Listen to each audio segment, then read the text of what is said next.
Betul dokter. Betul ya. Dan kemudian ada 2 case tutorial dental material pada case 2 dan tutorial pada blok jaringan keras juga kalian case-nya mengenai dental komposit ya. Jadi sebegitu seringnya diulang, kalian berarti harus memahami pentingnya material komposit ini untuk kalian sebagai dokter gigi ya. Kalau pada blok dental material kalian fokusnya kepada materialnya ya. Jadi material itu kalian yang pertama harus tahu apa itu definisinya, kemudian komposisinya apa. Komposisi material itu mempengaruhi struktur. Struktur akan mempengaruhi manipulasi dan aplikasi material tersebut di dalam rongga mulut, baik sebagai material restorasi maupun sebagai material rehabilitasi. Ya, jadi saya ulang kembali, kalian harus tahu membedakan antara material restorasi dan material rehabilitasi. Ya, oke. Nah, karena sudah yang keempat berarti ini ya, 2 kali tutorial, sekali minlek saya, berarti ini yang keempat tentang material komposit dan bonding agent. Nah, karena ini adalah blok dental material, saya akan fokus ke materialnya. Untuk aplikasi klinisnya harusnya kalian sudah paham mendalam pada tutorial blok jaringan keras, perawatan jaringan secara sederhana, dan ketika saya memberi minlek untuk blok tersebut. Oke, kita mulai ya. Ini AC-nya berapa dah? 30 aja. Rusak anjir nih. Pindahannya apa? Mau udah. Matiin aja dulu deh. Sudah terlihat Zaki? Sudah terlihat dok. Oke. Saya slideshow ya. Zaki, kalian ini MPM berapa sampai berapa? Kami NPM 1 sampai 30 dok. Cuma dari beberapa NPM itu ada beberapa yang kosong dok. Jadi ada NPM yang tidak ada mahasiswanya. Oke. Ini PPT saya masih dalam berbahasa Indonesia ya. Saya belum membuat dalam bahasa Inggris. Oke, ini adalah subtopik dari komposit resin yang ingin saya sampaikan ke kalian pada pertemuan pagi ini. Sebetulnya minlek pagi ini menurut saya ini lebih pada ke pemantapan pemahaman kalian, karena ini udah pengulangan yang keempat kalinya ya. Silakan dibaca MPM 01. Sabar san sabar. Saya dok MPM 01. Komposit adalah suatu material yang disusun oleh 2 atau lebih komponen utama dan dibentuk dari 2 atau lebih jenis material yang bersifat fisis dan kimianya. Komposit resin punya beberapa komponen, ada matriks polimer organik atau matriks resin, partikel filler anorganik, coupling agent, inisiator dan akselerator, dan juga pigment. Ya, oke. Kalau saya tanya, ini definisi komposit resin ini kan gabungan dari 2 atau lebih komponen utama. Kalau saya tanya ke kamu, 2 komponen utamanya apa? Komponen utamanya 2.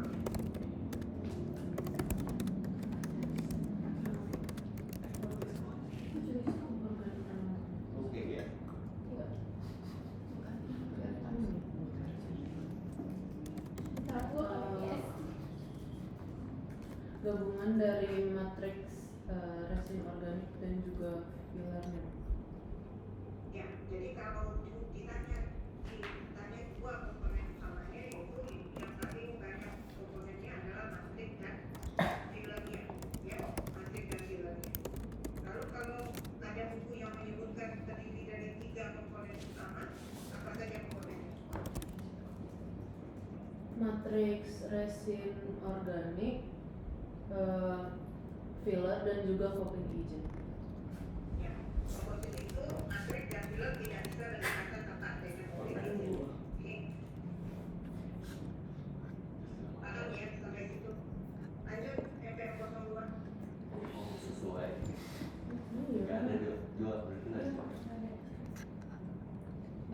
punten dok, tidak ada NPM.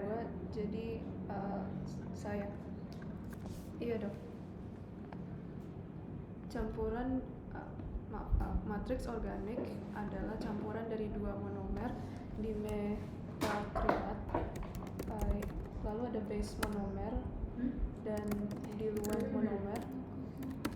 Bis GMA atau resin Bowens itu viskositasnya tinggi, kemudian polimerisasi adisi, kemudian polimer padat berikatan silang. Bis GMA itu struktur aromatik dan tingkat kekerasannya tinggi. Kemudian molekul bis GMA membentuk ikatan hidrogen yang kemudian viskositasnya tinggi.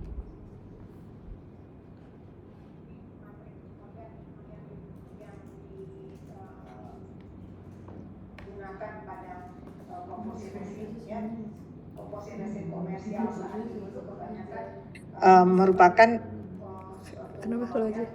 gabungan dari dua monomer metalkrilatnya, ada base monomernya, ada diluent monomer. Kenapa harus ada diluent monomer? Nanti di belakang akan disampaikannya. Nah, base monomer ini biasanya secara kimia itu dia strukturnya aromatik, ya, secara struktur kimiawinya. Lalu yang diluent monomer ini strukturnya biasanya alifatik, ya. Kalian kan masuk FKG rata-rata pasti SMA-nya jurusannya IPA. Nah, cari tahu sendiri apa itu struktur aromatik. Ada kimia dan struktur alifatik, ya. Nah, Alipatik. base monomer yang banyak dipergunakan untuk komposit resin di kedokteran gigi yang komersial saat ini adalah base monomernya bis CMA, UDMA, HEMA dan banyak lainnya, ya. Tapi yang banyak digunakan ada bis CMA, UDMA dan HEMA. Walaupun bis CMA ini ada isu biokompatibilitasnya bahwa dikatakan bisa mengandung bahan yang bisa menyebabkan keganasan terutama pada perempuan, ya.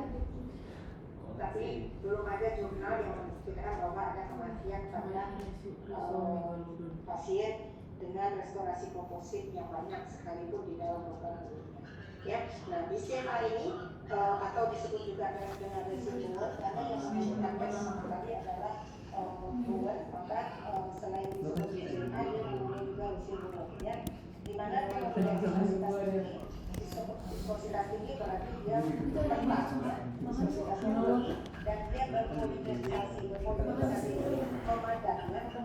Memadat itu banyak sudah mempresentasikan pada tutorial itu ada polimerisasi, ya. Polimerisasinya secara adisi. Polimerisasi adisinya ada 4 tahapan.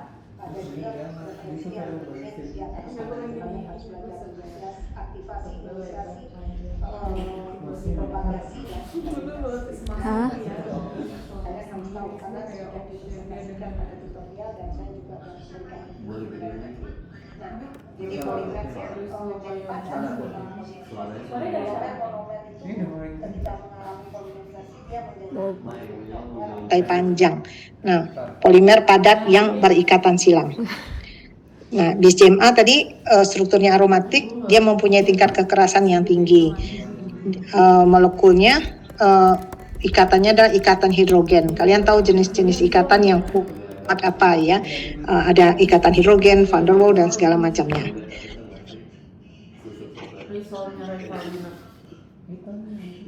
Oke. Selanjutnya MPM selanjutnya setelah Najwa tadi siapa? MPM 04. Izin dokter, saya dok. Ya. Izin membacakan dok untuk poin kedua matriks organik. Matriks organik adalah campuran dari dua monomer dimetalkrilat, di mana base monomernya adalah bis GMA atau UDMA. Ketika UDMA menuju BMNDG maka viskositasnya tinggi.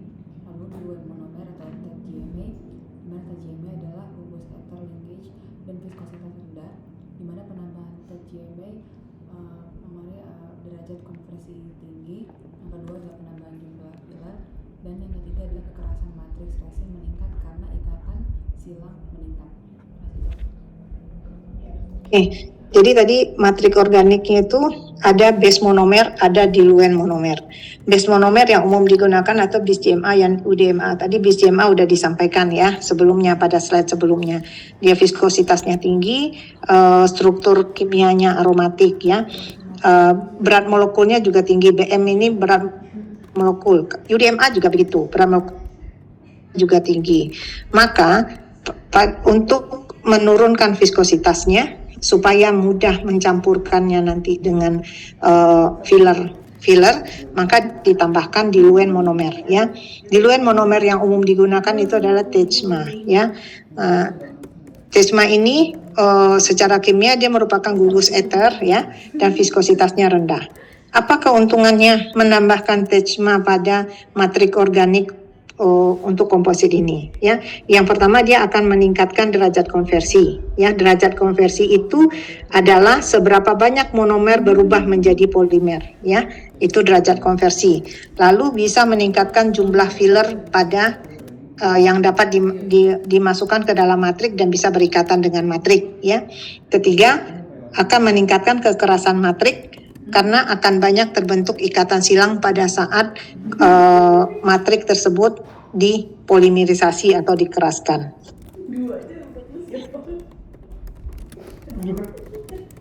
Oke, selanjutnya.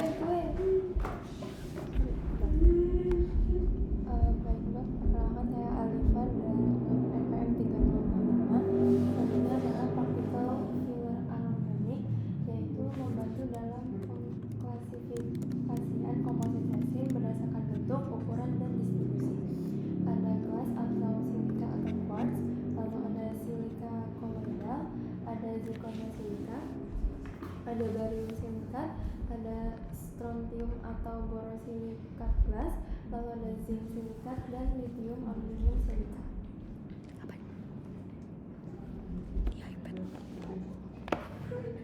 Nah, partikel filler anorganik ini biasanya pengklasifikasian dari komposit itu adalah berdasarkan partikel fillernya, bisa berdasarkan bentuk, ukuran atau distribusinya, ya.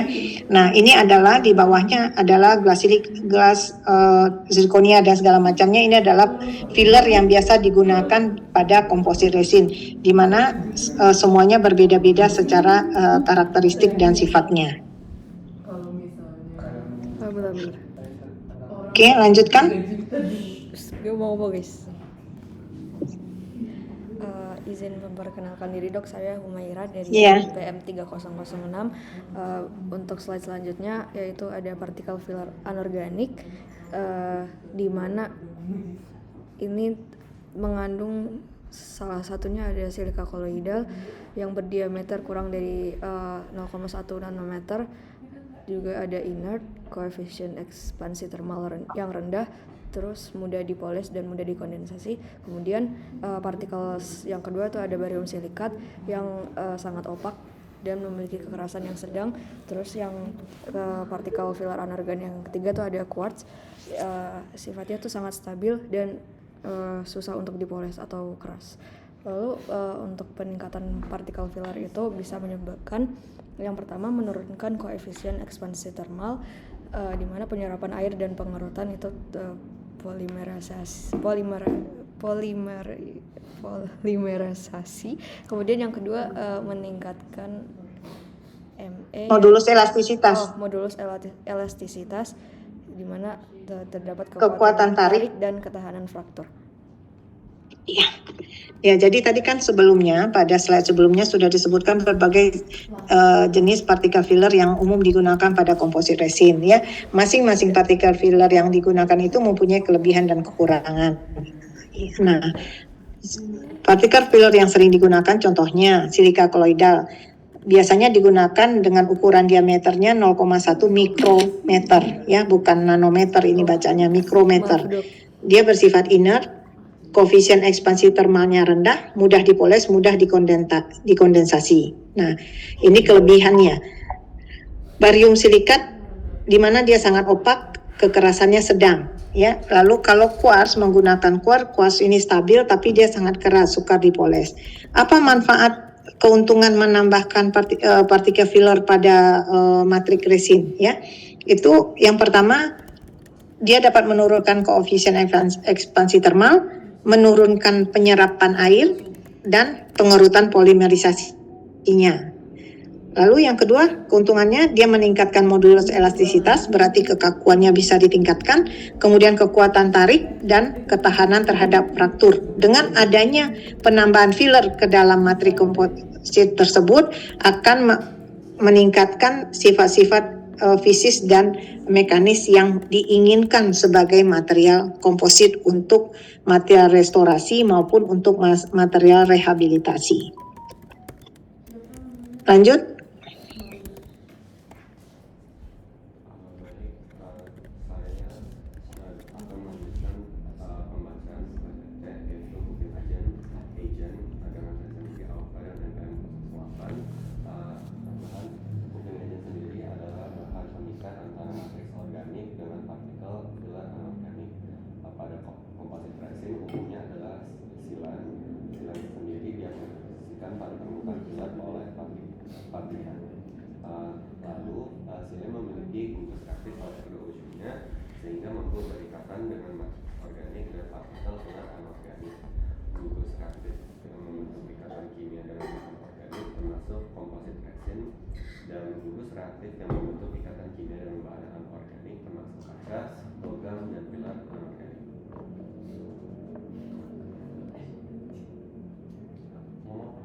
Kan ya, jadi coupling agent ini yang umum digunakan itu adalah sejenis resin yaitu silan ya, berbagai macam turunan silannya nanti kalian bisa lihat di buku referensi. Oke.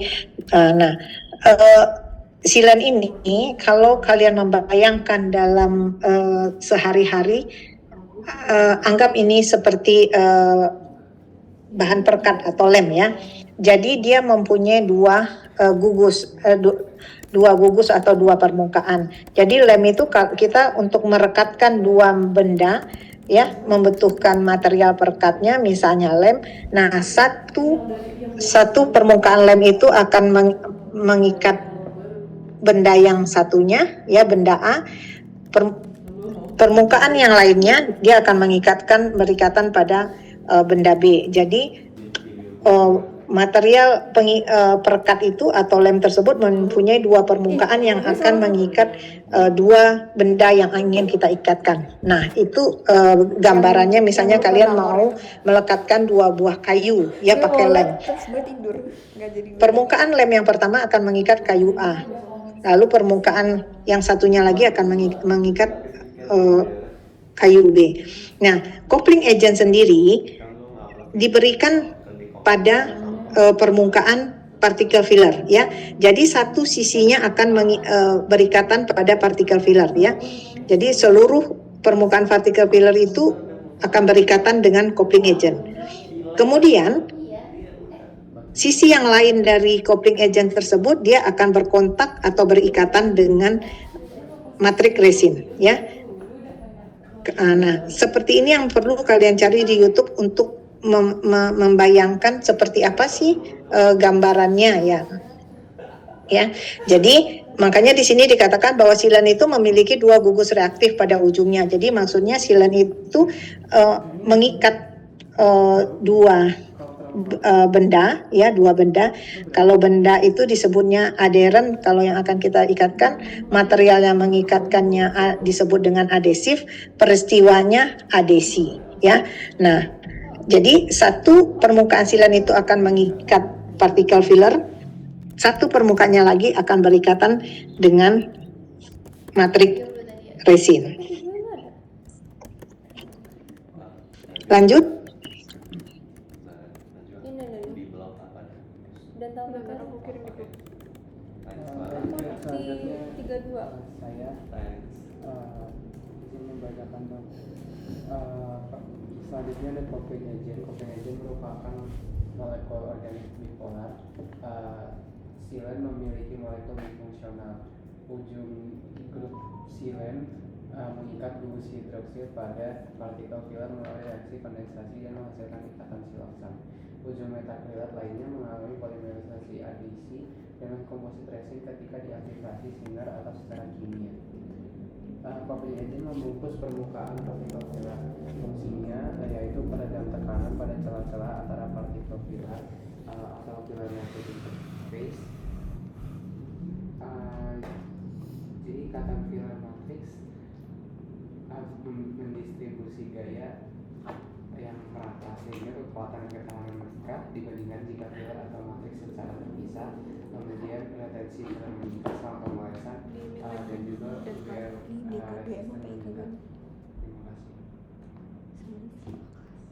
kasih. Silen itu memiliki molekul bifungsional ya, jadi salah satu ujungnya akan mengikat partikel filler, ujung yang lain dia akan mengikat matrik organik ya. Kalau dia kalau dia berpolimerisasi secara dengan sinar, maka dia akan mengeras berpolimerisasi ketika disinar. Kalau secara kimia dia akan mengeras ketika dicampurkan antara base dan base komposit dan aktivatornya ya, dan aktivatornya. Nah, jadi coupling agent tersebut yang tadi sudah disebutkan bahwa akan membungkus permukaan filler ya, permukaan filler itu, tapi yang melakukan itu adalah pabrikan ya. Nah, fungsinya coupling agent itu dia meredam tekanan pada celah-celah antara partikel filler ya. Jadi tekanan yang diterima oleh material komposit tersebut dapat diredam oleh adanya coupling agent ya, yang membungkus permukaan filler tersebut dan permukaan yang lain yang berikatan dengan matrik. Nah, ikatan yang baik antara filler dengan matrik melalui coupling agent tersebut ya. Jadi filler dan matrik tidak akan berikatan tanpa adanya coupling agent ya. Nah, filler dan matrik bisa berikatan karena adanya coupling agent. Ikatan yang baik antara filler dan matrik melalui coupling agent itu akan membuat distribusi gaya yang diterima oleh material komposit tersebut, jika dia merupakan suatu material restorasi, maka gaya yang diterima itu akan didistribusikan merata pada restorasi tersebut ya. Nah, sehingga kekuatan dan ketahanannya akan meningkat ketika digunakan di dalam rongga mulut. Retensi filler juga meningkat ketika pemolesan, fillernya tidak mudah terlepas dari matriknya. Kemudian resistensi pemakaiannya juga meningkat ya. Jadi itu keuntungannya jika ikatan antara filler dan matrik itu melalui coupling agent itu berikatan dengan baik. Lanjut.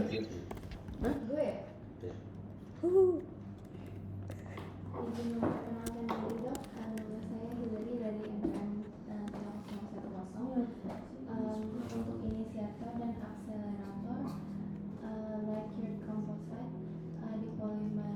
dipolimerisasi sinar pada panjang gelombang 470 nanometer dan sinar yang diberikan akan diserap oleh fotoinisiator yaitu camphorquinone atau CQ dengan sebanyak 0,2% sampai 1%.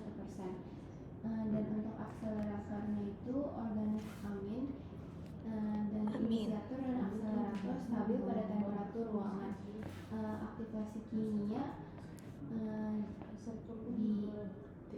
terdapat dua, yaitu organik amin yang berupa katalis dan juga organik peroxide yang berupa universal base. Dan komponen lainnya yang keempat ya, tadi kan kalau disebutkan dua komponen utama dari komposit sudah pasti matrik dan filler. Kalau tiga komponen utamanya matrik, filler, dan coupling agent. Nah, komponen lainnya yang mempunyai peran cukup penting ya, itu adalah inisiator dan akselerator ya, yang akan mempromosikan peristiwa polimerisasinya ya. Nah, umumnya komposit yang dipergunakan di bidang kedokteran gigi itu, apalagi untuk material restorasi, itu biasanya adalah komposit yang diaktifasi oleh sinar atau lacquer komposit ya. Nah, sekarang ini hampir semua komposit yang digunakan untuk direct restorasi atau tambalan langsung oleh dokter gigi itu mempergunakan komposit lacquer. Nah, di dalam composite light cure itu ada foto inisiatornya yang dipergunakan yaitu camphorquinone ya, sebanyak 0,2 sampai 1% dari persentase berat material komposit tersebut ya. Dan akselerator yang biasa dipergunakan pada composite light cure itu ada sejenis organik amin ya.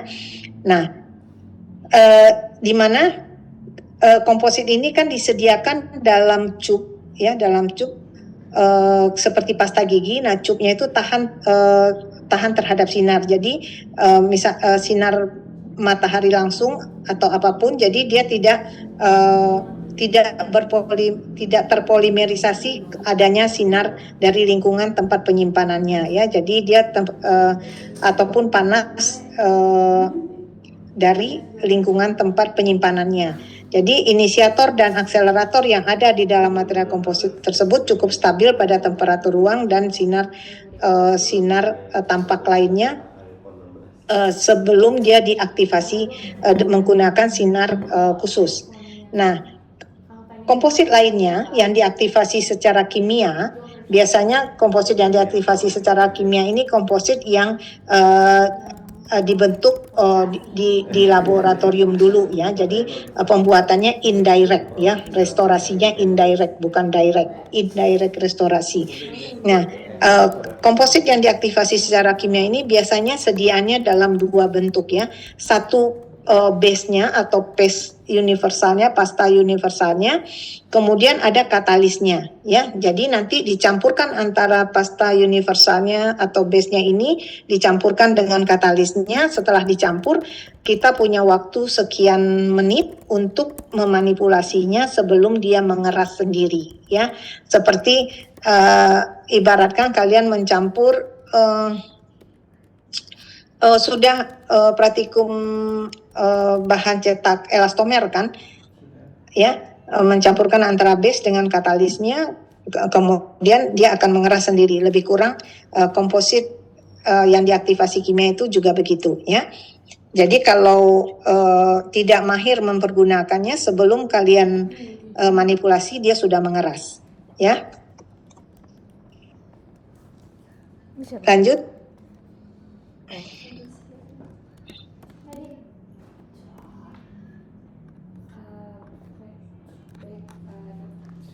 Selanjutnya ada klasifikasi komposit, dan berdasarkan dari ukuran partikel dari Lux dan Phillips. Yang pertama ada macrofiller, yaitu dari ukurannya 0,1 sampai 100 mikrometer. Terus yang kedua ada mikrofiller dari 0,04 sampai 0,06, dan yang ketiga ada hibrida dari 1 sampai 15 mikrometer dan 0,04, dan yang terakhir ada nanokomposit di mana dia 1/1000 mikrometer dan dibagi dua lagi. Ada nanofiller yaitu 5 sampai 75 nanometer dan nanocluster 20 sampai 75 nanometer. Oke, Nadine, 1 mikrometer berapa nanometer? Mikro 10 kalau nano 10 mikro. Kalau yang mikrometer 10 pangkat 6.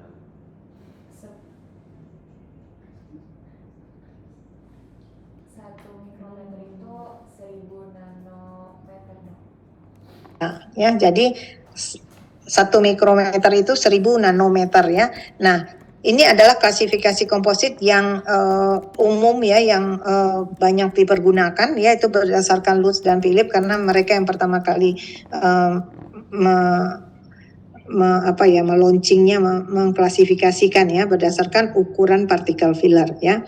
Nah, ini ada makro, ada mikro, ada hibrida. Hibrida itu campuran antara makro dan mikro, bisa juga antara campuran makro dengan nano ya, atau campuran antara nano filler dengan nano cluster.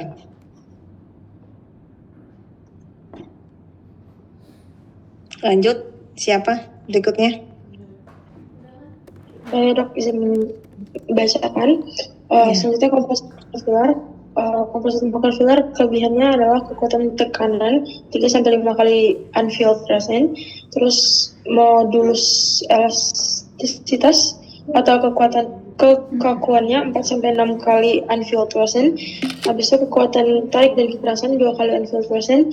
Penyerapan air, pengerutan polimerisasi dan thermal ekspansinya kurang dari unfilled resin. Lebih kecil. Lebih kecil dari unfilled resin. Kelemahannya adalah permukaannya kasar dan diskolorisasi dan resistensi pemakaian output rendah. Iya. Ini komposit makrofiller ya. Kelebihannya ada, kelemahannya juga ada ya. Nah, karena kelemahannya ini maka berkembang lalu dibuat selanjutnya komposit mikrofiller. Mangga, siapa selanjutnya? Mohon izin dok, saya Zaki. Iya, Zaki. Silakan Zaki.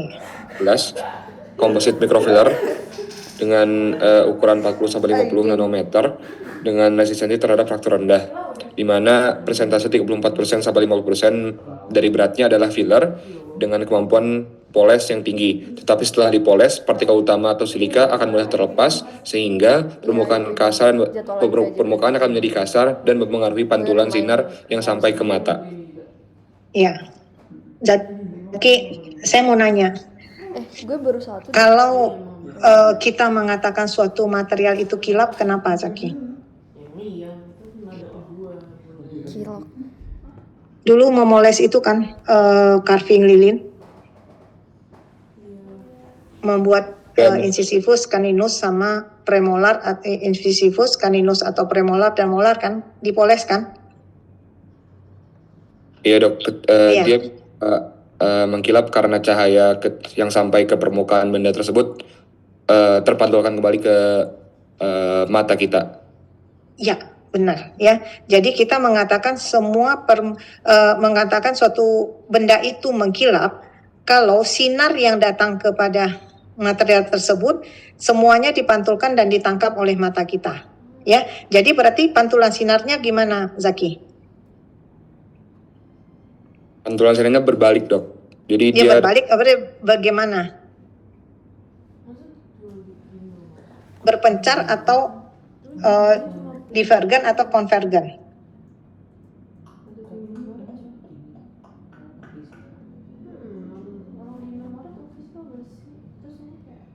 Divergen dok. Konvergen dong. Jadi nanti boleh dicari ya, Zaki. Kalau kalian cari sendiri pasti akan lama ingatnya. Jadi kalau untuk menghasilkan suatu benda itu kilap ya, ini termasuk kepentingannya sampai nanti ya. Kalau kalian membuat suatu restorasi baik itu komposit maupun restorasi gigi palsu atau segala macamnya, untuk menghasilkan restorasi tersebut mengkilap, pertama kali kalian harus membuat permukaan benda tersebut rata, ya, rata. Setelah dia rata maksudnya tidak ada porus, tidak ada bagian-bagian yang berlebih menonjol, tidak sesuai dengan anatominya. Kemudian kalian buat setelah rata halus, ya, permukaannya harus halus.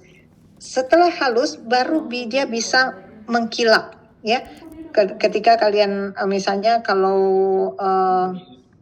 akrilik itu setelah halus dan rata kalian aplikasikan pumis mempergunakan alat poles, baru dia bisa mengkilap. Jadi kalau permukaannya itu tidak halus dan tidak rata dan halus, misalnya ada bolong-bolongnya, itu dia nggak akan bisa kilap, ya, nggak akan bisa kilap seperti benda yang permukaannya rata dan halus, ya.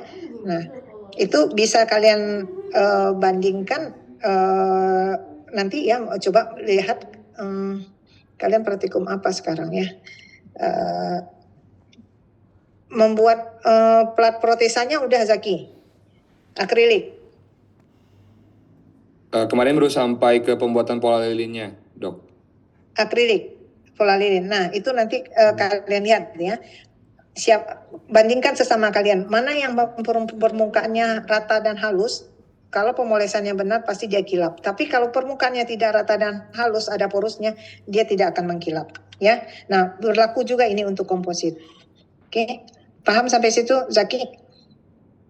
Paham dokter, terima kasih. Iya. Oke, lanjut selanjutnya MPM berapa?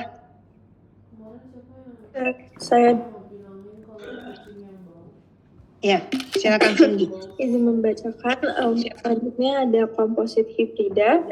Untuk beratnya itu 76-80% berat partikel filler. Sifat yang dihasilkan perpaduan makro dan mikro filler komposit, dan kelemahannya itu hilangnya kilap atau gloss pada permukaan.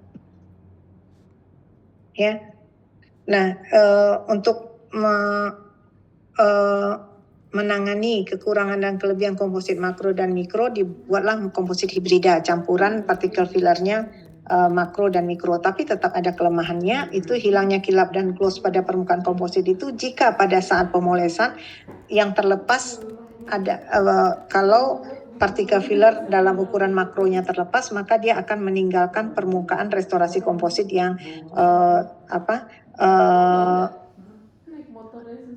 dekok, berlubang dia. Nah, itu akan menyebabkan hilangnya kilap dan gloss pada permukaan dari restorasi komposit tersebut. Lanjut. Saya Dok izin membaca. Selanjutnya adalah nanokomposit. Kombinasi nanofiller dan nanokluster mengurangi ruang intersisial dari partikel filler sehingga retensi pemolesan meningkat dan sifat fisik menjadi lebih. Nah, komposit-komposit yang sekarang beredar secara komersial itu umumnya adalah nanokomposit sekarang ya. Jadi dia mempergunakan partikel dalam skala nano. Nah, partikel skala nano itu juga dibagi dua, ada nanofiller, ada nanocluster. Nanofiller ini yang warna magenta ini, nanocluster ini yang warna hijau ya. Jadi nanocluster itu partikel filler dalam ukuran nanofiller. Dia dikatakan nano kalau ukurannya kecil dari 100 nanometer ya. 100 nanometer itu berarti seper 1000 mikrometer ya. Nah, itu kalau ukurannya di bawah 100 nanometer baru dikatakan nanofiller. Tapi kalau lebih dari 100 nanometer itu tidak dikatakan nano lagi ya. Nah, partikel filler dalam skala nano ini ya yang warna magenta ini digabungkan, disatukan menjadi diameternya dalam ukuran mikron, ini disebut juga dengan nanocluster ya. Dia kumpulan dari nanofiller yang disatukan mencapai ukuran mikron atau submikron. Nah, ini yang disebut dengan nanocluster ya. Jadi ada nanofiller, ada nanocluster ya. Untuk pemahaman kalian membedakan antara nanofiller dan nanocluster. Keunggulannya makanya sampai saat ini masih nanokomposit yang banyak komposit komersial itu banyak mempergunakan fillernya dalam ukuran nano dan nanocluster itu karena dia bisa mengurangi ruang yang ada di antara partikel filler. Jadi partikel filler dalam ukuran yang lebih kecil dia bisa mengisi ruang di antara partikel filler yang ukurannya besar ya. Nah, dampaknya pada saat penggunaannya adalah ketika pemolesan retensi dalam matrik meningkat. Kemudian sifat fisiknya juga akan lebih baik ya. Sifat fisiknya biasanya misalnya kilapnya, tampilannya tuh lebih shiny karena fillernya tidak mudah terlepas dari matriknya ketika pemolesan. Ikutin yang udah ada. Lanjut. Saya Dok tentang 17. Gak ada yang sempurna. Lanjut tentang polimerisasi komposit yang dimana itu proses pembentukan polimer dari beberapa monomer. Itu ada dua, kondensasi dan adisi. Untuk kondensasi itu polimerisasi kondensasi menghasilkan produk samping, yaitu contohnya bahan cetak silikon kondensasi itu menjadi etanol. Kalau untuk adisi dia itu proses pembentukan polimer dengan cara mengadisi ikatan rangkap pada monomer membentuk ikatan tunggal yang diinisiasi oleh radikal bebas, yaitu seperti komposit Kg menjadi polimerisasi adisi karena cepat dan tidak menghasilkan produk samping. Ya, jadi ada dua jenis polimerisasi pada material yang berbasis resin ya. Berbasis resin itu di bidang kedokteran gigi, polimerisasi kondensasi dan adisi. Nah, kalau polimerisasi kondensasi itu kekurangannya dia ada byproduct-nya atau produk sampingnya ya. Contohnya bahan cetak silikon kondensasi itu produk sampingnya adalah etanol, dia menghasilkan etanol. Kalau polimerisasi adisi, makanya komposit resin itu berpolimerisasinya secara adisi karena dia tidak mempunyai byproduct. Kalau punya byproduct maka hasil akhir dari restorasi tersebut akan banyak porusnya ya.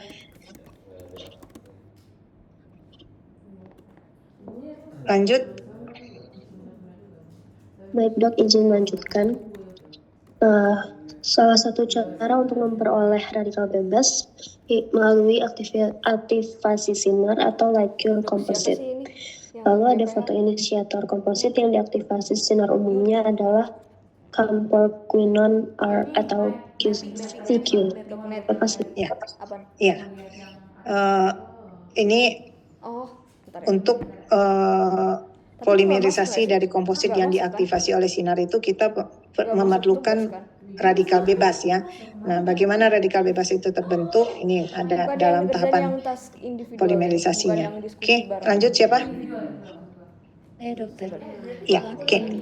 Dan membacakan untuk tahapan polimerisasi adisi itu pertama ada aktivasi, fotoinisiator komposit diaktifkan dengan bantuan katalis amin tersier menggunakan sinar tampak atau sinar biru. Sinar yang diberikan akan diserap oleh gugus kromofor yang terdapat pada CQ. Yang kedua itu inisiasi, radikal bebas yang telah terbentuk mulai mengadisi ikatan rangkap yang ada pada monomer. Ya, oke. Jadi dari buku-buku referensi itu ada yang menyebutkan tahapan polimerisasi adisi ini ada 3, ada 4 ya. Kalau 3 biasanya dia menyatukan aktivasi dan inisiasi menjadi satu, lalu propagasi, lalu terminasi. Nah, saya mengambil yang 4 ya. Yang pertama tahapannya adalah aktivasi ya.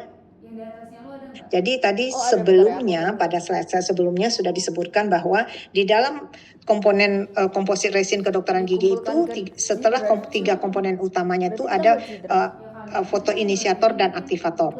Nah, komposit yang diaktifasi oleh sinar, fotoinisiatornya adalah camphorquinone, aktivatornya adalah organik amin ya. Organik amin. Nah, ketika material komposit tersebut diaktifkan diberi sinar ya dengan panjang gelombang yang sesuai dengan panjang gelombang untuk fotoinisiator camphorquinone itu 470 nanometer, dia akan menghasilkan radikal bebas ya. Nah, jadi radikal bebas itu terbentuk pada tahapan aktivasi ya. Ketika sinar diberikan akan mengaktifkan fotoinisiator dan aktivator yang ada di dalam material komposit tersebut. Nah, setelah dihasilkan radikal bebas pada tahapan aktivasi, radikal bebas yang dihasilkan tersebut dia akan mengadisi atau memutus ikatan rangkap yang ada pada monomer ya, pada matrik maksudnya di sini ya. Karena matrik itu adalah sejenis monomer. Oke, selanjutnya. Untuk dok izin melanjutkan baca, nomor 8 ada tahapan polimerisasi adisi, yang ketiganya ada propagasi. Setelah radikal bebas menginisiasi ikatan rangkap monomer, molekul tersebut akan melakukan perpanjangan rantai dengan menambahkan setiap unit monomernya. Propagasi dengan pertumbuhan rantai menjadi molekul yang lebih besar terjadi sangat cepat, tetapi pada beberapa titik akan berhenti dan diterminasi. Lalu nomor 4 ada terminasi. Rantai radikal dari tahapan propagasi akan diterminasi oleh reaksi bimolekuler antara 2 radikal. Ya. Nah, jadi setelah aktivasi kemudian menghasilkan radikal bebas akan menginisiasi ikatan rangkap pada monomer ya. Setelah menginisiasi ikatan rangkap dari monomer itu akan terjadi propagasi. Propagasi ini adalah mer itu monomer berubah menjadi polimer. Jadi mer-mernya itu membentuk rantai panjang menjadi polimer ya. Nah, pada akhirnya dia akan berhenti sendiri dengan reaksi bimolekuler dari 2 ujung radikal bebasnya ya. Nah, ini adalah tahapan polimerisasi adisi pada komposit ya. Lanjut. Baik dok, saya Larena Nadia, absen ENPM 21 akan membacakan sifat komposit. Jadi untuk sifat komposit dibagi dua menjadi sifat fisik dan mekanik. Untuk sifat fisik yang pertama adalah working and setting time. Yang kedua adalah polymerization shrinkage atau pengerutan polimerisasi. Yang ketiga adalah thermal ekspansi, thermal konduktivitas. Dan nomor 4 adalah penyerapan air. Nomor 5 adalah solubility. Nomor 6 color and color stability. Untuk sifat mekanik, yang pertama ada strength, yang kedua ada modulus, dan yang ketiga ada hardness. Lalu untuk di bawah ada bond strength to enamel and dentin adalah 20 dan 30 MPa. Ya. Jadi sifat fisik yang penting untuk material komposit tersebut adalah yang pertama working dan setting time-nya ya. Kita memerlukan waktu kerja dan waktu dia mengeras itu yang memadai sebagai saat kita memanipulasinya. Kemudian sifat fisik yang penting lainnya adalah polymerization shrinkage-nya atau pengerutan polimerisasinya ya. Nah, jadi komposit itu sampai saat ini polymerization shrinkage ini ya, pengerutan polimerisasi ini tetap menjadi tantangan untuk material komposit. Makanya riset sekarang tetap mencari monomer apa, resin apa yang mempunyai shrinkage yang tidak mempunyai shrinkage ya. Jadi sampai saat ini polymerization shrinkage ini tetap menjadi masalah pada material komposit ya. Sampai saat ini penelitian terbaru belum ada material monomer yang digunakan pada matrik resin yang benar-benar nol shrinkage-nya ya. Nah, ini merupakan tantangan penelitian untuk ilmuwan dental material ya. Nah, lalu sifat fisik yang lain yang penting itu adalah thermal ekspansi dan thermal konduktivitasnya ya. Jadi dia tidak berekspansi ketika suhu di dalam rongga mulut meningkat ataupun dia tidak menyalurkan panas ke dalam ke pulpa gigi ketika suhu di dalam rongga mulut meningkat. Itu penting ya. Lalu penyerapan air harus nol penyerapan airnya ya. Kalau dia menyerap air dia bisa berubah warna, bisa terjadi lepasnya ikatan antara filler dan matrik kalau material komposit tersebut menyerap air. Lalu solubility ini kelarutan, biasanya yang larut itu adalah monomer di dalam cairan rongga mulut. Jika ada pada saat kita mempolimerisasi, ada monomer itu yang tidak terkonversi menjadi polimer ketika kita mempolimerisasi, yang itu dia kenal dengan degree of conversi ya. Degree of konversinya itu harus semaksimal mungkin walaupun tidak ada degree of conversi itu yang 100%. Kemudian warna dan stabilitas warna. Jadi ini harus bertahan jangka panjang stabilitas warnanya pada saat pemakaian material komposit tersebut sebagai bahan restorasi. Khususnya kita merestorasi kelas 3 dan kelas 4 pada pasien ya. Kelas 3 dan kelas 4 itu kan ada restorasi di gigi anterior ya. Jadi warnanya harus tetap stabil, tidak berubah seiring dengan waktu dan pada penggunaannya. Karena kita tahu pasien itu berbeda-beda setiap orangnya makanan dan minuman kesukaannya. Nah itu kalau restorasi kompositnya tidak bagus, maka akan mudah berubah warna kalau pasiennya misalnya suka minum kopi, suka minum teh atau perokok ya. Nah, itu akan menjadi komplain dari pasiennya. Lalu sifat mekanik yang penting dari material komposit adalah kekuatannya, kekakuannya, dan kekerasannya.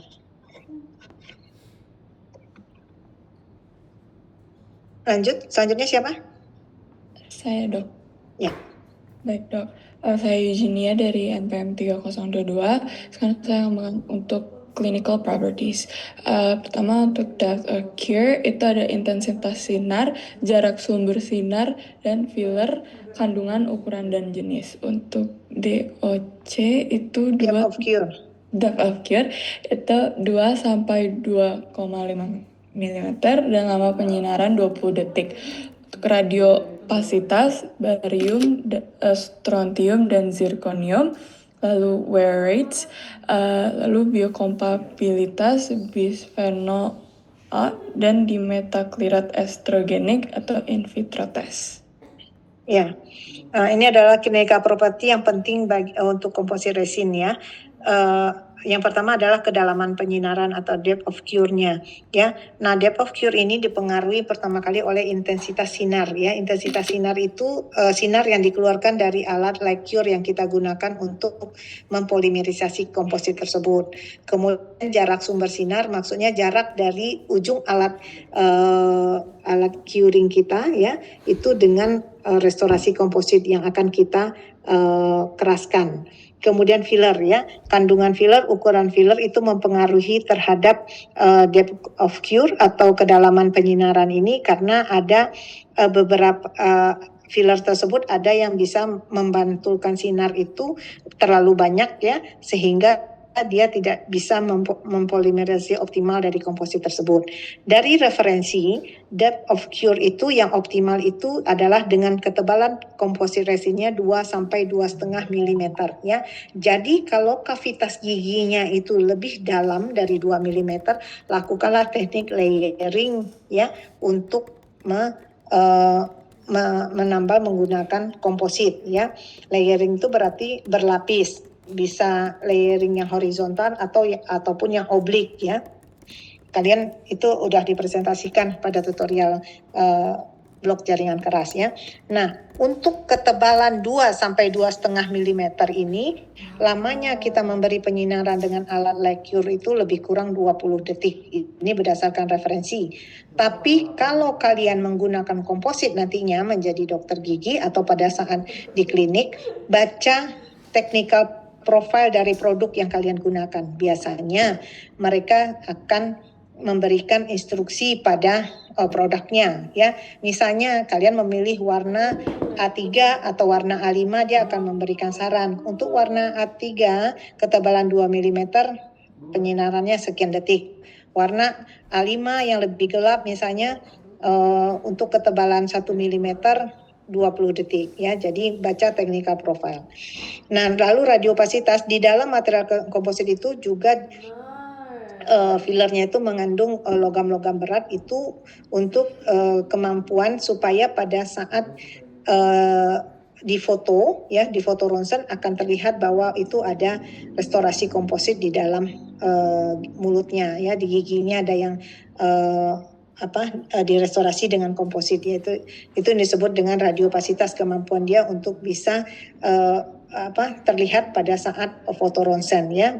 Yang menunjukkan itu bahwa itu adalah restorasi komposit. Di dalam material komposit itu ditambahkan sedikit logam-logam berat pada fillernya ya. Biasanya logam beratnya itu bisa barium, strontium atau zirconium ya. Lalu kecepatan pemakaiannya ini tergantung dari kita memanipulasinya ya. Biokompatibilitas seperti saya katakan tadi, matrik resin itu yang bisphenol A yang ada di dalam BCM A itu dikatakan bersifat estrogenik ya. Ini studi in vitro ya, in vitro test, tapi belum ada jurnal sampai saat ini yang saya baca yang benar-benar menyatakan bahwa ada pasien mengalami keganasan karena restorasi komposit yang ada di dalam rongga mulutnya. Lanjut, siapa? Ya dok, Ya. Perkenalkan saya Ida Khalidah, PM 023. Saya akan membacakan clinical properties, exposure time Sebenarnya itu udah ngeliat 20 sampai 60 detik, 2 mm, dan tergantung Dia jawab jenis, dalam ketebalan, dan warna. Microfiller, partikel kecil menyebarkan lebih banyak cahaya, dan macrofiller, dark and opaque shade, tinggi dan waktu penyinarannya lama. Permukaan komposit glossy setelah penyinaran, inhibisi udara pada permukaan dicegah, celluloid strip atau matrix strip, finishing and polishing. Ya, ya. Clinical properties yang penting itu dari komposit resin itu ketika kita memanipulasi dan mengaplikasikan komposit resin itu yang pertama adalah exposure time-nya, yaitu waktu penyinaran itu tadi ya 20 sampai maksimal 60 detik ya untuk ketebalan 2 mm. Dan ini tergantung waktu penyinarannya, ini tergantung dari jenis, ketebalan dan warna ya. Komposit yang microfiller itu membutuhkan waktu penyinaran yang lebih lama karena partikel kecil itu dia menyebarkan scatter cahaya lebih banyak. Kalau warna yang gelap dan opak itu membutuhkan penyinaran yang lebih lama juga ya. Dan untuk menghasilkan permukaan komposit yang glossy setelah penyinaran, kita bisa menggunakan celluloid strip atau matrix strip. Celluloid strip atau matrix strip ini selain menghasilkan permukaan yang glossy dan mengkilap setelah kita menyinari komposit tersebut, mengcuring komposit tersebut, dia juga berfungsi untuk mencegah terjadinya inhibisi udara pada permukaan restorasi komposit kita ya. Dan tahap yang terakhir yang penting juga adalah finishing dan polishing dari restorasi komposit tersebut. Lanjut. Izin memperkenalkan diri dok, nama saya Kifah Ishkanitma dengan NPM 3024. Selanjutnya ada light curing unit atau LCU, paling umum disebut quartz tungsten halogen atau QTH. Di tahun 1990 ada plasma arch curing atau PAC, dan di tahun 2000 ada light emitting diode atau LED. Makasih dok. Ya, ini adalah alat-alat light cure yang berkembang dari awal pertama kali dikenalkan. Yang pertama itu adalah yang halogen, kemudian ada yang plasma. Sekarang ini yang beredar adalah yang LED ya. Ini yang LED yang tetap bertahan sampai saat ini walaupun banyak generasinya ya. LED mulai dari tahun 2000 itu generasi 1 sampai sekarang. Banyak sekali. Lanjut. Ya, izin memperkenalkan diri dok, saya Kilva dengan NPM 025. Izin membacakan PPT selanjutnya yaitu quartz tungsten halogen atau QTH dengan panjang gelombang 450 sampai 490 nanometer dengan intensitas 400 sampai 800 massa miliwatt dengan per sentimeter persegi. Oke dok, intensitasnya 400 sampai 800 mW per cm persegi dengan masa pakai bola lampu QTH ini 50 sampai 75 jam, merusak retina mata jika melihat langsung atau pantulan cahaya dan lebih panas. Ya. Alat light cure yang pertama dikenalkan itu halogen ya.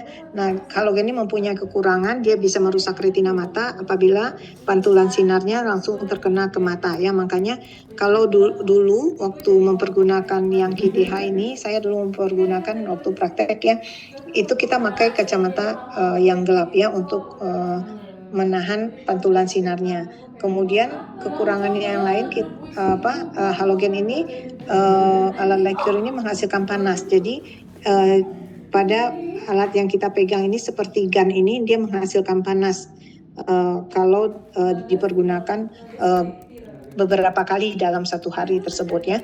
Dan dia juga bola yang digunakan untuk bola lampunya itu masa pakainya cukup pendek. Lanjut.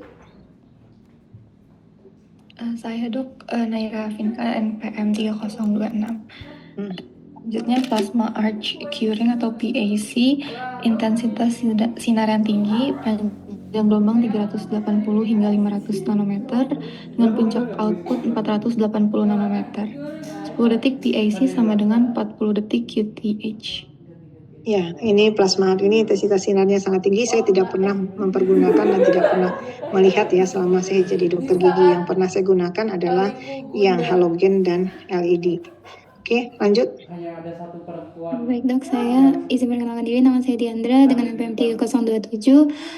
Untuk light emitting diode or LED, panjang gelombangnya sendiri ada 450 sampai 490 nanometer. Kemudian untuk puncak outputnya pada 470 nanometer. Dia efektif untuk komposit dengan CQ dan depth of cure-nya itu tinggi. Ya, sekarang ini rata-rata komposit ya, yang di light cure komposit itu mempergunakan alat curingnya itu yang LED ini ya. Karena fotoinisiator, rata-rata fotoinisiator yang dipergunakan pada komposit light cure itu adalah camphorquinon. Ya, jadi sesuai dengan panjang gelombang yang dikeluarkan oleh LED ini. Pada puncak outputnya itu 470 nanometer ya. Hasilnya depth of cure-nya lebih tinggi dengan mempergunakan LED ini dibandingkan dengan halogen ya, dari referensi penelitian ahli material gigi ya. Ini adalah contoh LED, alatnya simple ya. Nah, yang di ujung ini namanya tip ya. Tip ini nanti akan sedekat mungkin dengan material komposit yang akan kita polimerisasi atau akan kita keraskan ya. Dan di dalamnya ini ada alat yang akan mengeluarkan sinar. Nah, sinarnya, intensitas sinar yang dikeluarkan pada ujung tip ini bisa diukur dengan alat namanya light meter. Biasanya pada alat chargernya ini ada beberapa alat yang sudah ada light meternya. Jadi setiap kita akan mempergunakan alat light cure ini, kita harus mengukur intensitas sinarnya ya, karena intensitas sinarnya itu harus memadai untuk dapat mempolimerisasi material komposit yang kita gunakan. Ini adalah contoh manipulasi komposit ya. Gambar yang kiri ini proses polimerisasi. Ini alatnya adalah masih halogen ya. Nah, ini ujung tipnya ini harus sedekat mungkin dengan material komposit yang akan kita gunakan. Ini adalah shade guide. Ini itu warna. Jadi warna yang gelap itu dia akan membutuhkan waktu penyinaran yang lebih lama dan atau kita ketebalan restorasinya kita kurangi. Misalnya dengan waktu sama-sama 20 detik atau 40 detik pada warna yang lebih muda, warna yang lebih terang itu bisa dengan ketebalan 2 mm, tapi pada warna yang gelap untuk waktu 20 atau 40 detik itu ketebalannya kita kurangi menjadi 1 mm supaya depth of cure-nya tetap tinggi. Ya. Ini adalah contoh. Kalau yang sebelah kanan ini sudah menggunakan LED ya, ujung tipnya sedekat mungkin. Nah, komposit itu yang disinari, komposit light cure disediakan dalam cup seperti ini. Sebelah kiri adalah proses penambalan dengan komposit ya. Nah, gunanya kalian mengcarving itu adalah ini, pada saat kalian restorasi menggunakan komposit itu kalian harus bisa mengembalikan bentuk anatominya kembali ke bentuk anatomi semula ya, terutama untuk restorasi kelas 3 dan kelas 4 pada komposit resin, karena restorasi kelas 3 dan kelas 4 itu di anterior yang di mana pasien sangat menuntut untuk estetikanya ya.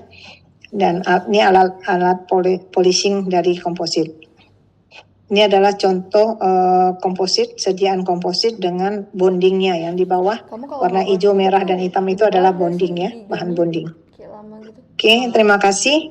Untuk kompositnya sudah selesai, kita lanjut ke bondingnya ya, karena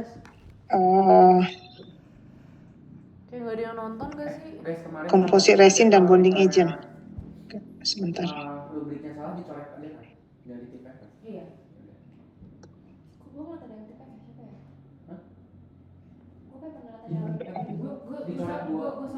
Sudah terlihat? Sudah terlihat, Dok. Sudah, oke.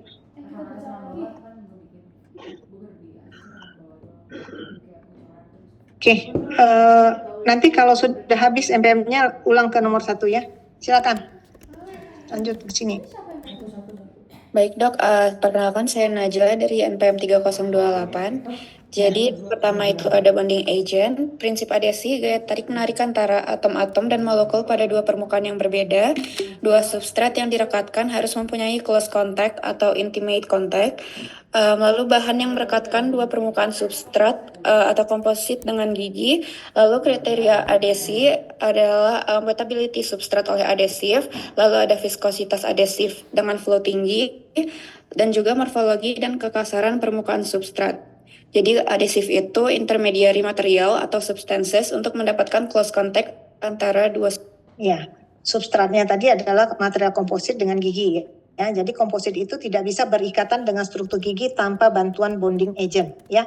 Jadi bonding agent itu memegang peranan penting untuk daya tahan durability dari restorasi komposit kita. Sama juga dengan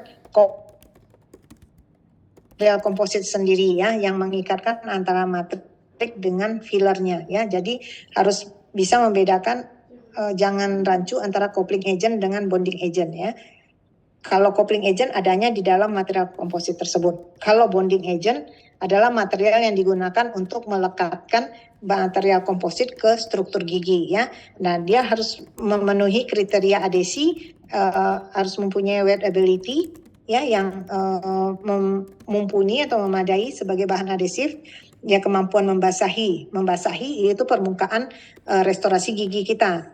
Kemudian dia harus cukup viskos supaya bisa spread pada permukaan gigi baik pada enamel ataupun dentin, dan morfologi yang akan diberi bahan adhesif itu tidak kasar. Kalau kasar dia tidak bisa spread ya. Jadi kita harus bantu mengoleskannya pakai semacam kuas yang kecil ya. Oke, lanjut. Saya Faradina dari NPM 3029 dok. Selanjutnya ada dental adhesive system untuk merekatkan bahan restoratif kedokteran gigi pada dentin dan enamel. Lalu ada bahan adhesif, bahan yang dapat berpenetrasi dan mengadakan intimate contact dengan substrat serta membentuk rekat kuat antara gigi dengan bahan restorasi. Terus ada jenis-jenis bonding. Yang pertama ada chemical bonding, itu covalent, ionic, dan metallic bonding. Physical bonding ada ikatan sekunder dan van der Waals. Lalu ada yang mechanical interlocking, good wetting dan intimate contact between adhesive with substrate equals to strong adhesion. Ya, jadi adhesi yang kuat itu dihasilkan dengan wetting yang bagus dan kontak yang rapat ya, benar-benar berkontak yang rapat. Nah, bonding yang dihasilkan oleh bahan bonding agent ke struktur gigi ini dan antara bonding agent ke struktur gigi dan bonding agent ke komposit itu adalah namanya, jenis bondingnya adalah mechanical interlocking. Nanti selanjutnya akan kita lihat ya. Lanjut.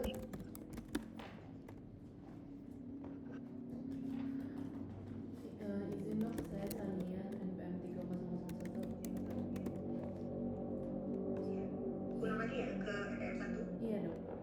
Ya, silakan. Untuk kriteria bonding sistem yang ideal itu harus kuat rekat yang tinggi, biokompatibilitas terhadap email dan dentin, mencegah karia sekunder, mencegah micro leakage, manipulasi mudah, shelf life baik, kompatibel dengan berbagai resin, tidak toksik dan tidak alergi kepada pasien dan operator, good sealing permukaan gigi dari cairan mulut, lalu aman dan aktif, dan yang terakhir relatif murah Dan efektif ya. Ini kriteria bonding sistem yang ideal. Oke, selanjutnya. Siapa Cok?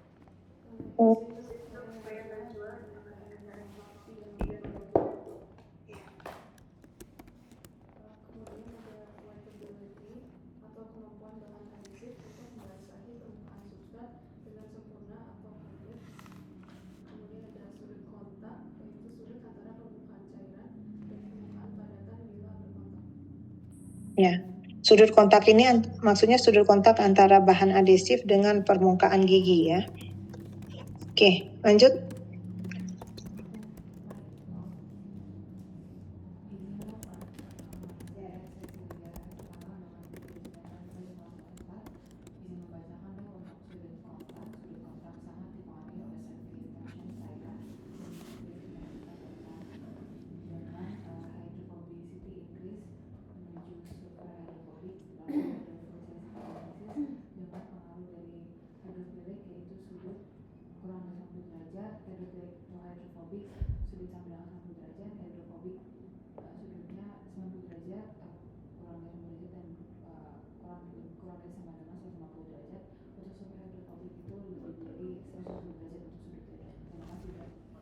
Ya, jadi untuk bahan bonding kita membutuhkan bahan bonding yang hidrofilik ya. Hidrofilik. Jadi dia sudut kontaknya itu harus kecil dari 90, bahkan kalau bisa 0 ya. Itu jadi benar-benar intimate kontak antara bahan bonding tersebut dengan struktur gigi dan dengan material kompositnya nantinya ya. Lanjut.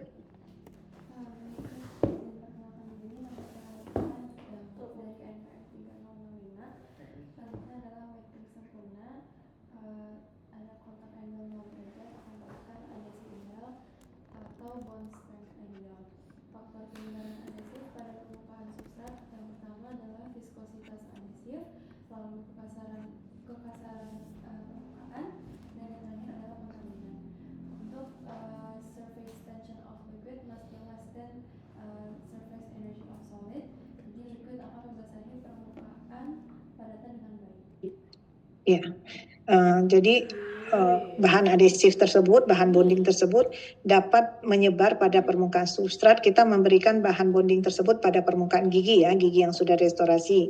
Faktor-faktor yang mempengaruhinya, pertama viskositas adhesif, viskositasnya harus rendah ya. Kemudian kekasaran permukaan. Kalau permukaan enamel dan dentin itu kasar, dia tidak bisa spread sendiri. Bahan bondingnya biasanya kita mengaplikasikannya dengan mempergunakan kuas ya, supaya dia bisa merata pada permukaan restorasi kita baik pada enamel maupun dentin. Kemudian kita harus menghilangkan kontaminan yang ada pada preparasi kavitas kita supaya tidak ada bagian dari enamel maupun dentin tersebut yang tertutupi oleh debris-debris kita melakukan preparasi kavitas ya, itu maksudnya kontaminan ya. Nah, jika bahan adhesif itu dapat membasahi seluruh permukaan restorasi preparasi gigi baik di enamel dan dentin dengan baik, maka kita akan mendapatkan ikatan yang kuat antara struktur gigi dengan material komposit nantinya. Oke, lanjut. Aku mau ngomong. Selanjutnya saya Humaira dengan NPM 3006. Berikut ada 4 faktor yang mendapat ikatan baik antara gigi terkhusus pada enamel dan dentin dengan bahan restorasi komposit. Yang pertama itu ada wetting, yang kedua interpenetration, yang ketiga microchemical interlocking, dan yang keempat ada chemical bonding. Ya. Ini 4 faktor untuk mendapatkan ikatan yang baik komposit dengan struktur gigi ya. Yang pertama wetting di sini adalah kemampuan membasahi dari bonding agentnya pada struktur gigi. Kemudian interpenetrasi ini bahan bondingnya dapat berpenetrasi pada permukaan enamel dan dentin yang sudah dietsa ya. Kemudian micromechanical interlocking ini kekuatan ikatan yang dihasilkan melalui proses pengetsaan. Jadi ikatannya melalui ikatan mekanis yang disebut dengan micromechanical interlocking, sedangkan chemical bonding itu ikatan antara bahan bonding agentnya dengan kompositnya, itu adalah ikatan kimia. Kalau micromechanical interlocking ini ikatan antara bahan bonding ke struktur gigi melalui ikatan mekanis. Ikatan chemical itu antara bahan bonding dengan komposit resinnya. Oke, lanjut.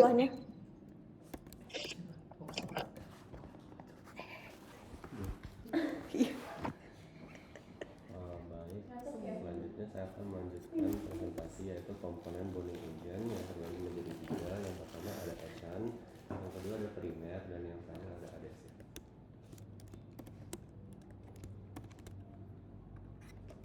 Siapa yang baca barusan? Alfa. Lanjut ini Alfa. Baik, selanjutnya saya akan melanjutkan terkait dentin bonding agent, yaitu proses perekatan antara resin dengan conditioner dentin. Dentin bonding agent sendiri merupakan lapisan tipis antara conditioner dentin dengan matriks resin komposit.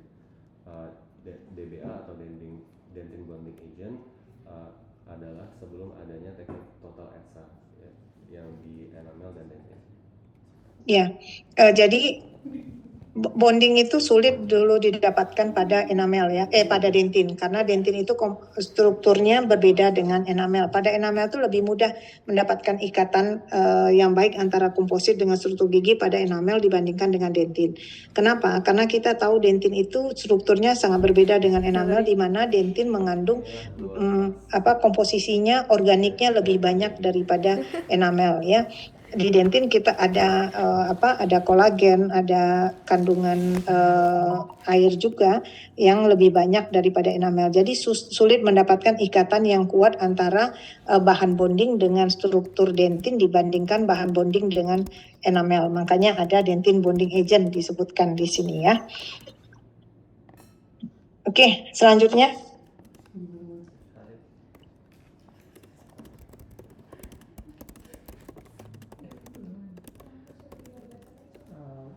Dok, selanjutnya saya Haris dari NPM 309. Ya, satu ini ya.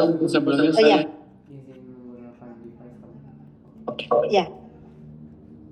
Baik Dok, di slide ini ada ditunjukkan ada generasi dari bahan adhesif. Untuk fourth generation ada Edge, kemudian Bond A dan Bond B. Kemudian untuk fifth generation ada Edge dan Bond A plus B. Kemudian untuk sixth generation hanya Bond A dan Bond B. Kemudian untuk seventh generation ada Edge plus Bond A plus B, di mana Bond A merupakan primer dan Bond B adalah adhesif.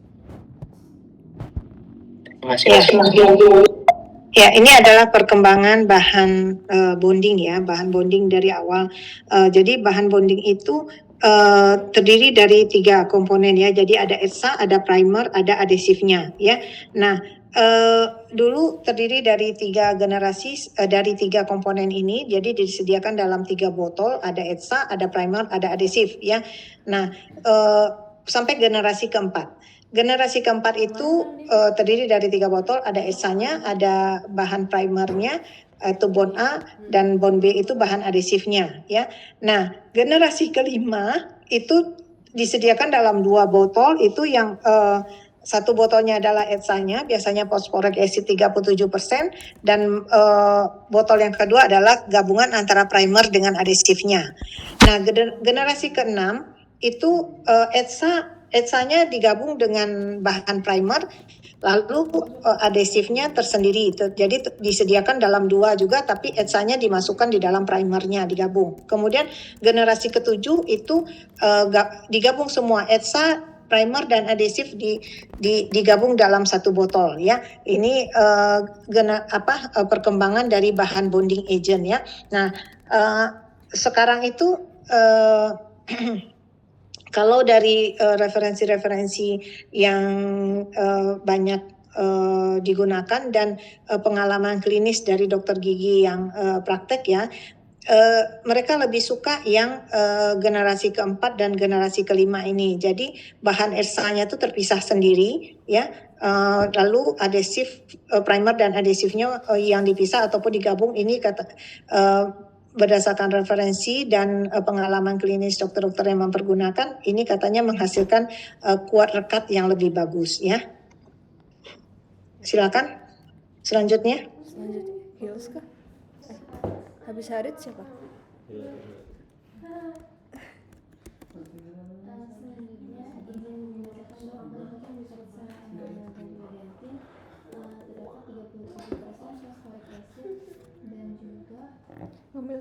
Tidak menyebabkan kerusakan pulpa serta meningkatkan retensi restorasi. Dan juga hybrid layer, yaitu lapisan antara resin, kolagen dan juga dentin yang dihasilkan oleh proses etsa pada dentin dan adanya infiltrasi resin hidrofilik ke kondisioner dentin. Ini gambaran proses pengeksaan enamel dan dentin ya. ETSA pada enamel itu lebih mudah mendapatkannya ya. Nah ini enamel dan dentin yang belum di ETSA ya, ada dentin smear layer nih bekas kita melakukan preparasi kavitas. Nah lalu di ETSA ya, kemudian dicuci. Di ETSA dengan bahan fosforik acid 37%, kemudian dicuci. Nah ini hasilnya setelah di ETSA ya, terlihat terlihat itu kolagen fibernya. Nah, kemudian dilapisi, kalau kita mempergunakan yang 3 sistem, berarti primer dulu, dilapisi primer, kemudian baru adesifnya. Nah, di atas primer dan adesif itu baru diberikan bahan komposit ya. Nah, jadi bahan bonding itu yang mengikatkan antara struktur gigi dengan komposit ya. Nah, ikatan kimia antara bahan bonding dengan ikatan antara bahan bonding dengan komposit itu ini disebut dengan ikatan kimia ya. Nah, mechanical interlocking itu adalah ikatan antara struktur gigi dengan komposit tapi melalui bahan bonding agent ya. Jadi kita menghasilkan kekasaran permukaan melalui perbuatan mekanis ya, dengan memberikan fosforik acid 37% menghasilkan kekasaran permukaan pada struktur gigi baik pada enamel maupun dentin. Nanti bahan bondingnya akan masuk ke dalam kekasaran permukaan yang terjadi karena proses pengesaan. Itu yang disebut dengan mechanical interlocking ya. Jadi dia mengunci karena kita memberikan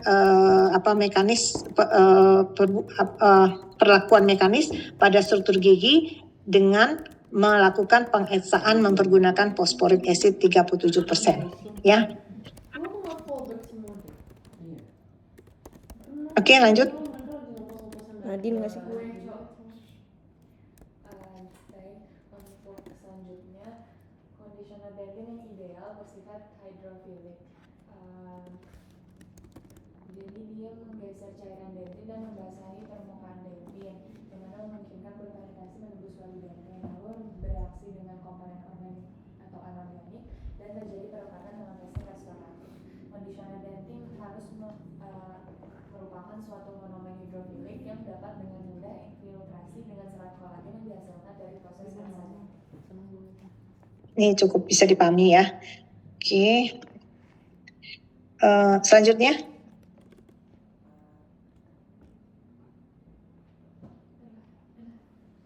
Selanjutnya siapa?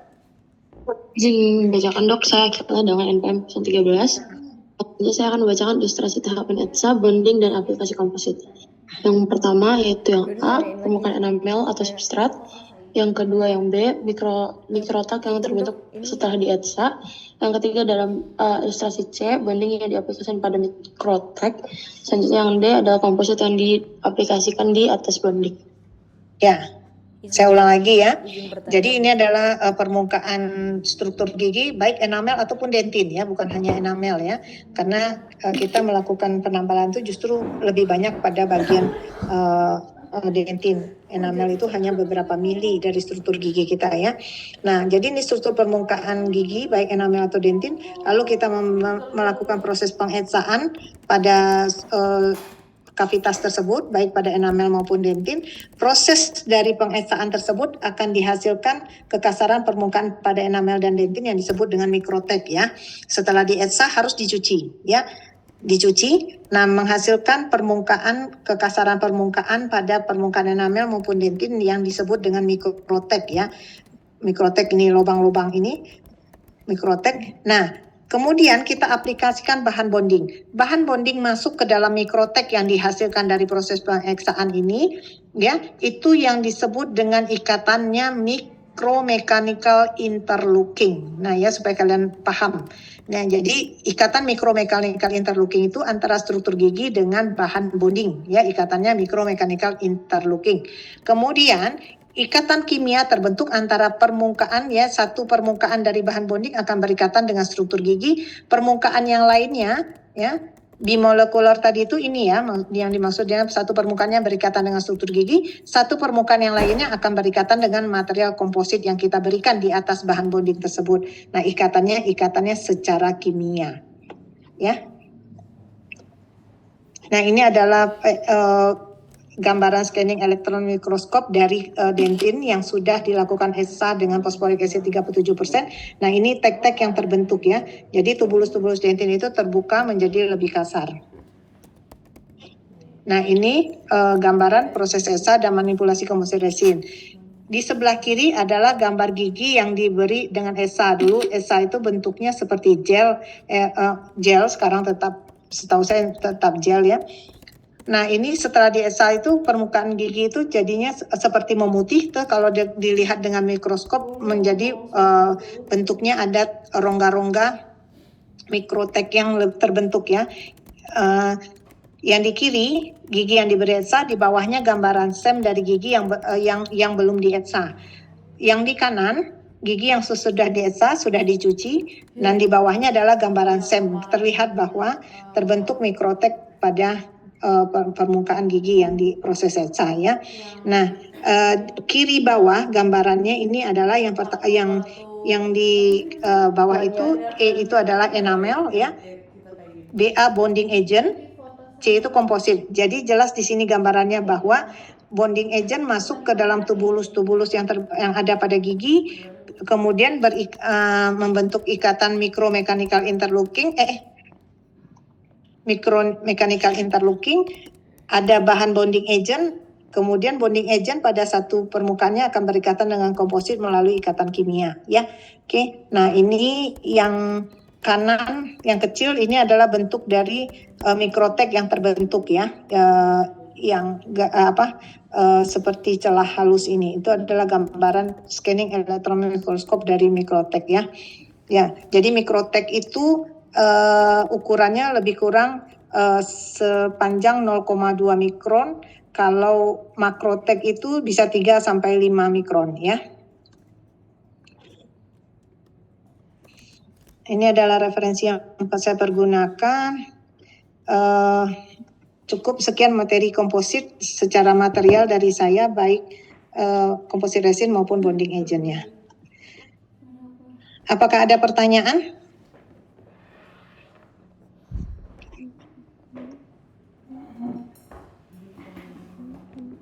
Ada pertanyaan?